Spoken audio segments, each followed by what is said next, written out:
Oh, Guadeloupéen, Guadeloupéenne, si nous capons sortir la rue là, c'est pour rappeler les autres que nous ont détresse cavine, des temps d'angoisse, des temps de pénurie, des temps de famine, des temps très, très difficiles. Et voilà pourquoi vous devez vous repentir devant la face du Seigneur notre Dieu avant qu'il soit trop tard. C'est maintenant qu'il faut changer de comportement. C'est maintenant qu'il faut revenir au Dieu vivant, au Dieu de Moïse, au Dieu du prophète Élie, au Dieu de Jésus-Christ de Nazareth avant qu'il soit trop tard. Read. Car moi l'Éternel ton Dieu,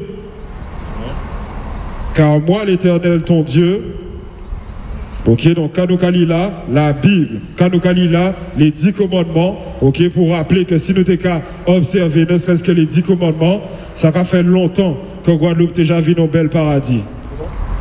Car moi l'Éternel ton Dieu, je suis un Dieu jaloux, qui punit l'iniquité des pères sur les enfants. Donc qui est-ce qui t'a dit que Dieu ne punissait pas? Qui est-ce qui t'a dit que Dieu ne châtiait pas? Qui est-ce que t'a dit que Dieu ne manifestait pas sa colère et activait sa fureur lorsqu'il était temps de le faire? Nous servons un Dieu complet, un Dieu d'amour, de bonté, de miséricorde qui accorde sa grâce. Mais c'est également un Dieu qui châtie et qui punit. Voilà pourquoi tu dois faire attention à chacun de tes pas sur terre. Car après la mort viendra ton jugement. Après ma mort viendra mon jugement. Read. Car moi l'Éternel ton Dieu, je suis un Dieu jaloux qui punit l'iniquité des pères sur les enfants jusqu'à la 3e et la 4e génération de ceux qui me haïssent, et qui fait miséricorde jusqu'en 1000 générations, jusqu'en 1000 générations à ceux qui m'aiment et qui gardent mes commandements. Tu ne prendras point le nom de l'Éternel ton Dieu en vain, car l'Éternel ne laissera point impuni celui qui prendra son nom en vain. Ah, bon Dieu, toute la sainte journée, mais nous bien qu'à voir que ce n'est pas observé. Pour y en a dans ces commandements et là, cesse d'utiliser le nom du Seigneur en vain. Utilise son nom lorsque tu as des propos qui glorifient son nom et lorsque tu es dans la vérité. Cesse d'utiliser le nom de l'Éternel en vain pour des pécadilles, pour des bêtises au quotidien, qu'a fait que les cagadés, qu'a fait que... Pourquoi tu as appelé mon nom? Pourquoi tu as mis mon nom dans tes mensonges? Read. Tu ne prendras point le nom de l'Éternel ton Dieu en vain, car l'Éternel ne laissera point impuni. Car l'Éternel ne laissera pas impuni celui qui prendra son nom en vain. Celui qui prendra son nom en vain. Le livre d'Exode, chapitre 20, verset 8. Souviens-toi du jour du repos pour le sanctifier. Pour le sanctifier, donc tu dois regarder et considérer ce jour-là comme étant un jour saint, en l'honneur de l'Éternel, et te rappeler semaine après semaine qu'il est le Seigneur ton Dieu, et concernant ses autres fêtes, ses sabbats, ok, en fonction des mois, qu'il est le Seigneur ton Dieu. Donc c'est ça, ce signe que tu dois avoir sur ton front. Oui.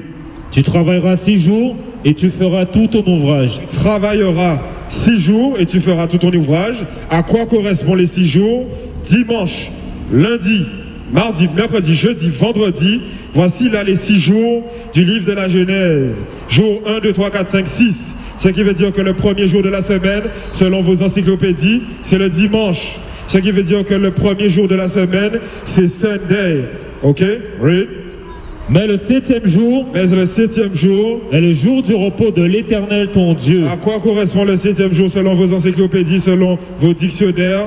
C'est le samedi, ce qui veut dire que ça va commencer à partir de vendredi soir pour se terminer samedi soir. À partir de vendredi soir, le sabbat va commencer pour se terminer le samedi soir. Voilà pourquoi les églises qui sont au service du Dieu de Jésus-Christ de Nazareth, qui est le maître du sabbat, observent également le jour du sabbat, même en 2022, et s'assemblent. C'est ça l'église qui craint l'Éternel, c'est ça l'église qui observe le 7e jour de la semaine pour ne point le profaner. Read. Tu ne feras aucun ouvrage, ni toi, ni ton fils, ni ta fille. Tu ne feras aucun ouvrage, ni toi, ni ton fils, ni ta fille. Ni ton serviteur, ni ta servante, ni ton bétail, ni l'étranger qui est dans tes portes. Ok, donc ça veut dire que l'Éternel a prévu un jour de repos pour toi, mais également pour tous ceux qui sont à ton service. Ça veut dire que le Créateur a prévu un jour de repos officiel pour sa création. Read. Car en 6 jours, l'Éternel a fait les cieux, la terre et la mer, et tout ce qui est contenu.